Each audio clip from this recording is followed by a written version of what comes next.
Assuming the density of water is 1.00 grams per cubic centimeter, the mass of 1.0 cubic meters of water is how many grams? So we have a problem where we're given a density.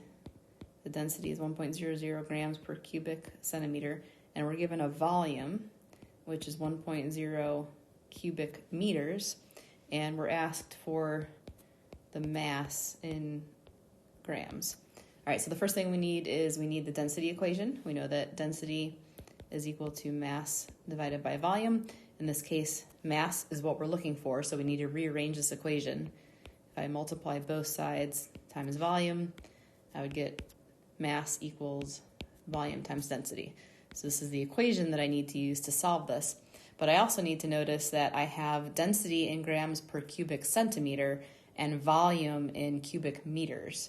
And so I've got two different kinds of units here, and I need to reconcile that. I need to make sure that they're both in the same type of unit. So I know that 1 meter is equal to 100 centimeters, but we're not talking about meters and centimeters. We're talking about cubic meters and cubic centimeters. And so I need to cube that. 1 times 1 times 1 is equal to 1. So this would be 1 cubic meter. And 100 times 100 times 100 is 1 million.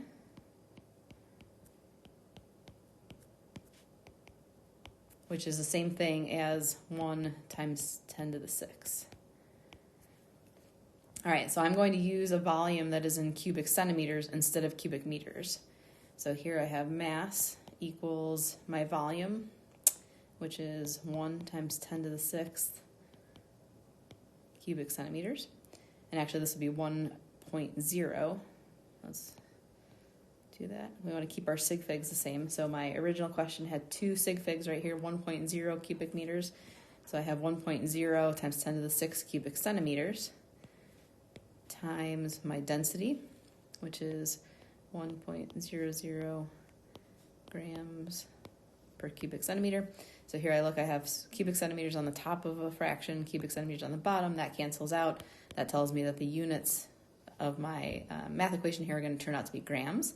And I have 1 times 10 to the 6th times 1.00, which is just 1 times 10 to the 6th. And I want to make sure that I round my final answer to the right number of sig figs. I had 2 significant figures in the volume, 1.0 cubic meters, and I had 3 sig figs in my density. So I need to make sure I round my final answer to 2 sig figs.